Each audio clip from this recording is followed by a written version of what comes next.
North Korea announced that it has begun one of its biggest political events, its Key Party Congress. Eyes are now on the regime's policy direction over the next 5 years, as well as on whether leader Kim Jong-un will position his teenage daughter as his successor.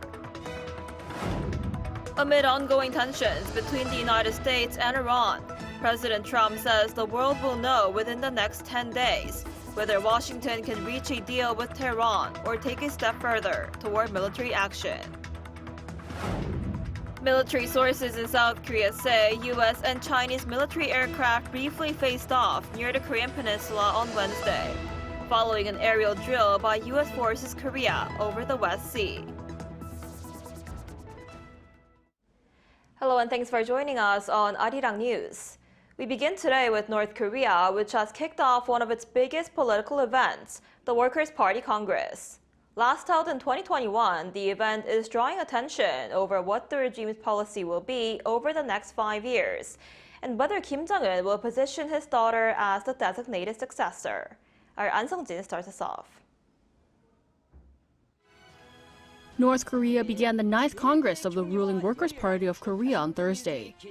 According to its state media, the Korean Central News Agency on Friday, the Congress, the regime's most significant political event, opened in Pyongyang.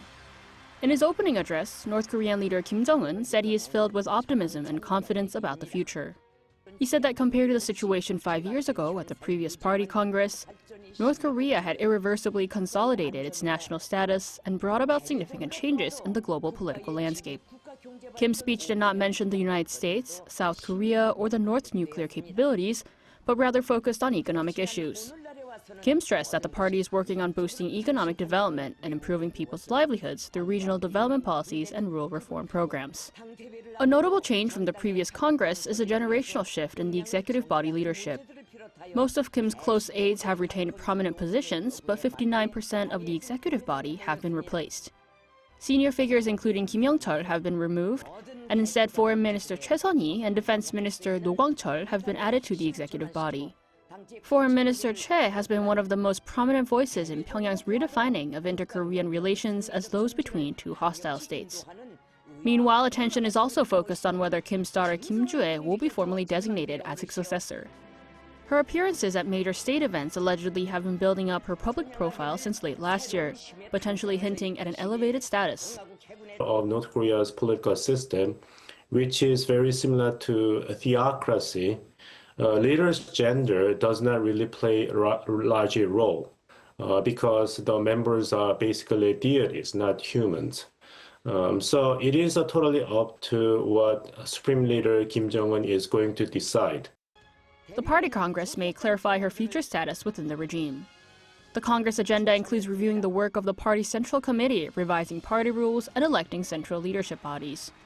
Around 5,000 delegates are attending the Congress, with 224 members from the central party bodies and 4,776 representatives elected from regional units. In North Korea, where the ruling party governs all state institutions, the Party Congress is the highest decision-making body and is expected to set domestic and foreign policy directions for the next 5 years. An Sung-jin, Arirang News. U.S. and Chinese forces briefly faced off near the Korean peninsula after U.S. forces Korea conducted a large-scale air drill over the West Sea. According to military sources on Friday, more than 10 U.S. forces Korea F-16 fighter jets took off from Osan Air Base in Pyeongtaek on Wednesday and flew over international airspace in the West Sea.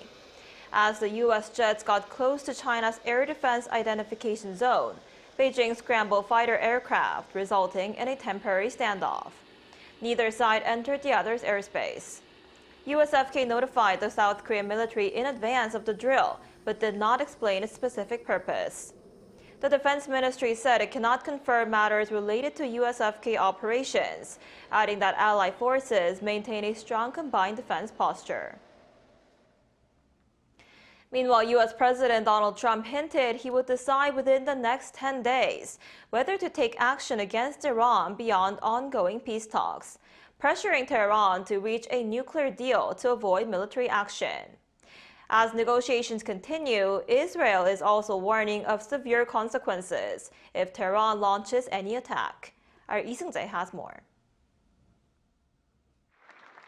U.S. President Donald Trump says the world will know within the next 10 days whether Washington reaches a deal with Iran or moves toward military action.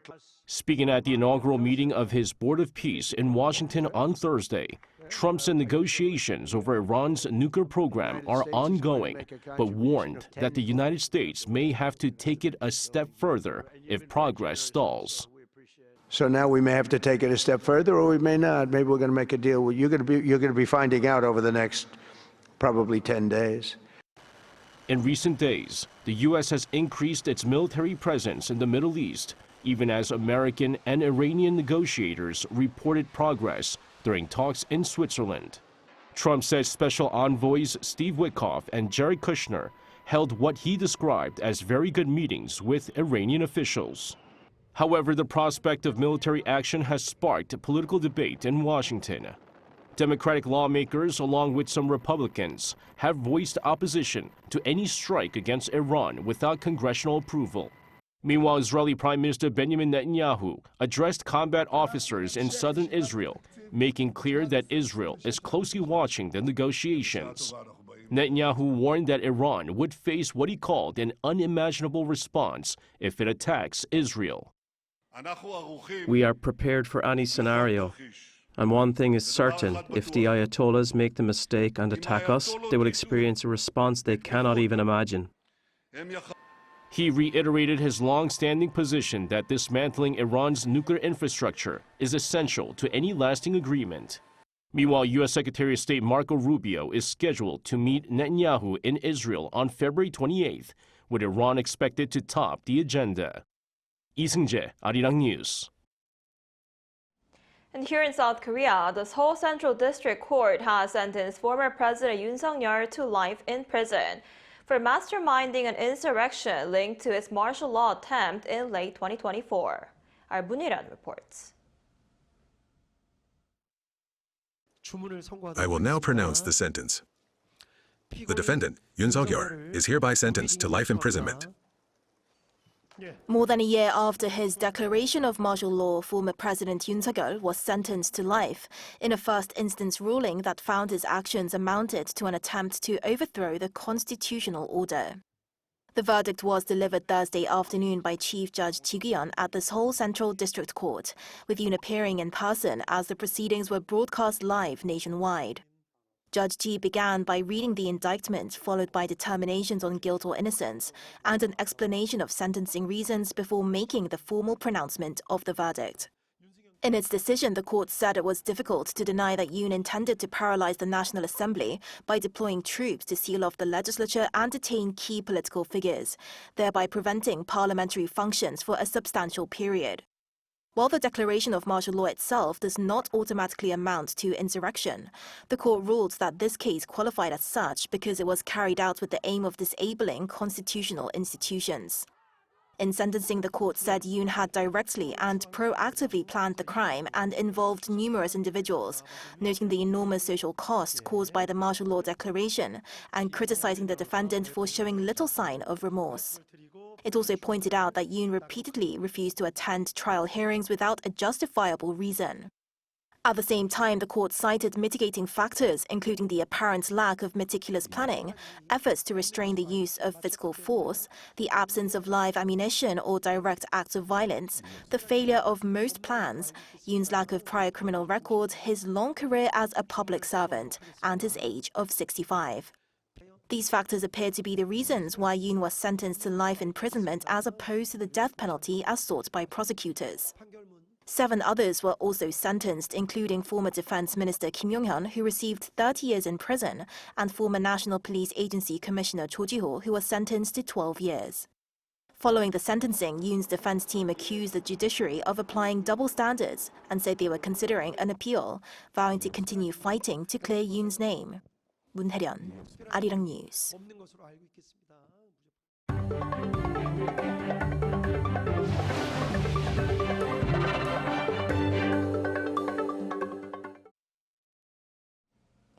The development of artificial intelligence is now making its way into humanoid robots.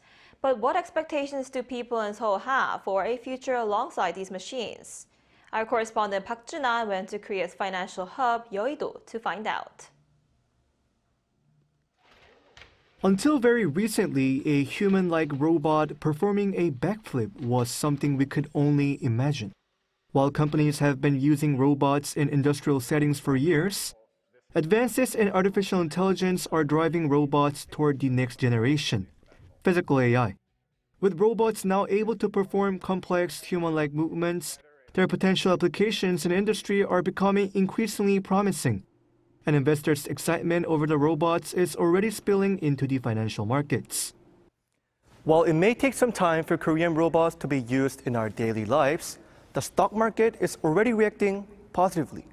Shares in robotics-related companies have surged, in some cases by several hundred%. On the streets of Seoul's Yeouido, often called the Wall Street of Korea, many people are already considering what humanoid robots might mean for the future. We're seeing many robotics companies here developing machines that can be deployed directly at industrial sites. 2026 could mark the initial phase of introducing robots into real-world operations, and the investment community has high expectations. And some are already thinking about the next step, how to use robots to improve efficiency. There's a growing perception that humanoid robots can serve as a form of labor leverage. I think the more important question is how we can effectively integrate AI into our work processes and make the most of it. As new technologies emerge, the debate continues over whether humans will be replaced by robots or whether robots will ultimately enhance the efficiency of human labor. Park Jun-an, Arirang News.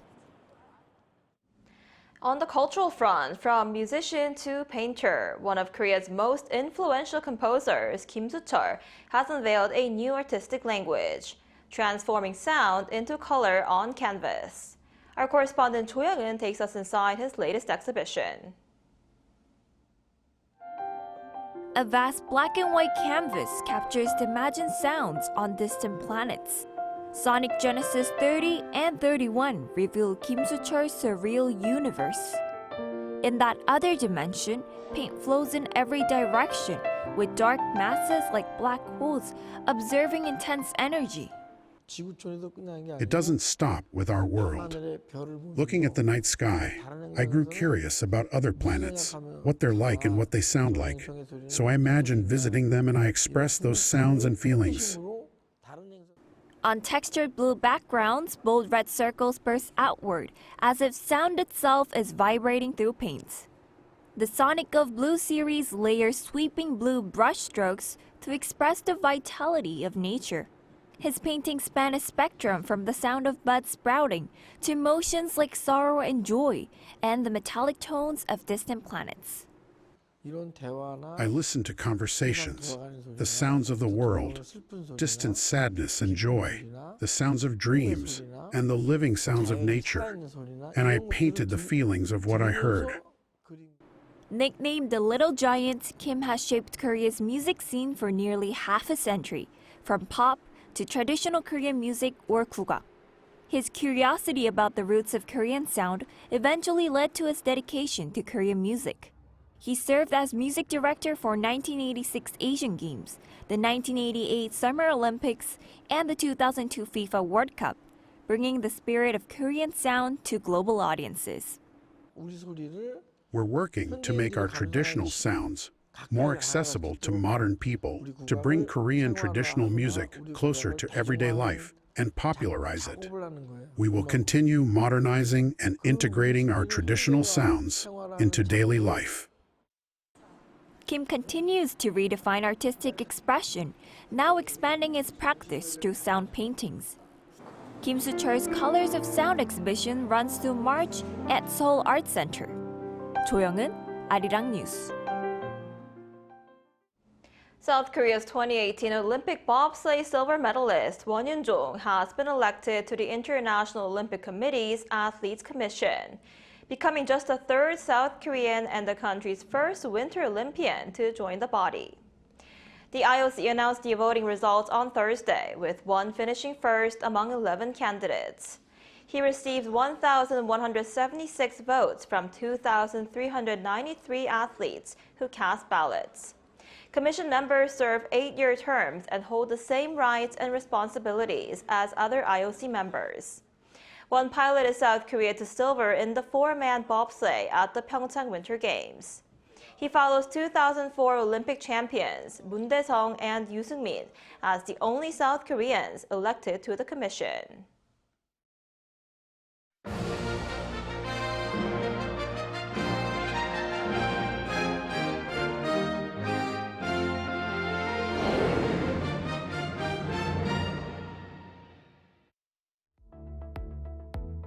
Hello and welcome. I am your AI sports correspondent Arirang. This section features AI-generated content and scripts, bringing you the latest news from the Olympic Winter Games Milano-Cortina 2026. Here are our top stories. South Korea's women's curling team fell short of the Olympic semi-finals following a 10-7 defeat against Canada on Friday. Despite 3 points in the third end and 2 points in the ninth, the squad could not overcome Canada's 4-point haul in the sixth end. This result left South Korea with a 5-4 record, placing the team 5th in the overall round-robin standings. The team missed the semi-finals after the United States defeated Switzerland in an extra end to secure the final playoff position. South Korean figure skaters Lee-hae and Shin-ja recorded their highest scores of the season during the women's single free skate on Friday at the Milano Ice Skating Arena. Lee-hae earned a total of 210.56 points, surpassing her previous seasonal high by around 8 points. Shin-ja posted a personal best free skate score of 141.02 points, resulting in a combined total of 206.68 points. Despite a fall during a triple loop, Shin successfully concluded her debut Olympic performance and said she is now focused on the 2030 Winter Games. South Korean skiers Kim Da-eun and Lee So-young have failed to advance to the freestyle ski women's halfpipe final. Kim finished 20th out of 21 competitors on Friday morning Korean time with a top score of 41.50 points, while Lee So-young, making her Olympic debut, placed 21st with 29.25 points. Both athletes missed the 12th ski cut-off required for the medal round.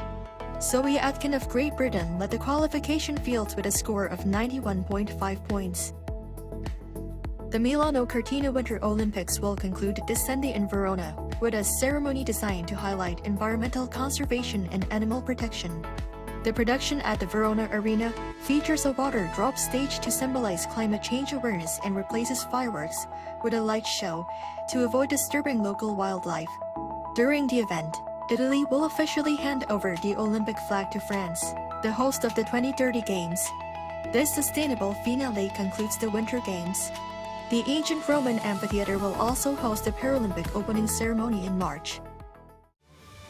Before we head out, let's look ahead. Appearing now on your screen are the current medal standings and the upcoming schedule for the Olympic Winter Games Milano-Cortina 2026.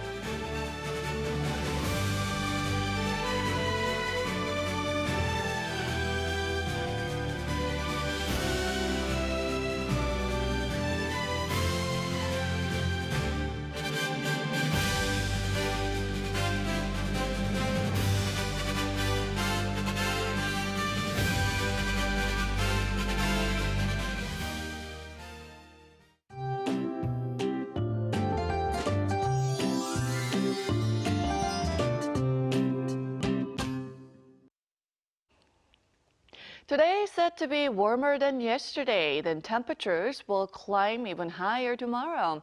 Seoul will get up to 17 degrees Celsius on Saturday, feeling more like April than late winter. And along with a rise in temperatures, air quality will get worse. Ultrafine dust may cause hazy conditions across the central regions, the Jeollado provinces, and Jeju Island at times. Meanwhile, dry weather advisories have been expanded to more regions now. And with dry air persisting, caution is needed to prevent wildfires. And this afternoon, Seoul will get up to 13 degrees Celsius. Gwangju, Busan, Daejeon will be getting up to 15 degrees under sunny skies in most parts. Air quality should remain bad through Saturday. Then nationwide rain on Sunday will bring chilly air back to the country on Monday, with more wintry conditions expected for Tuesday.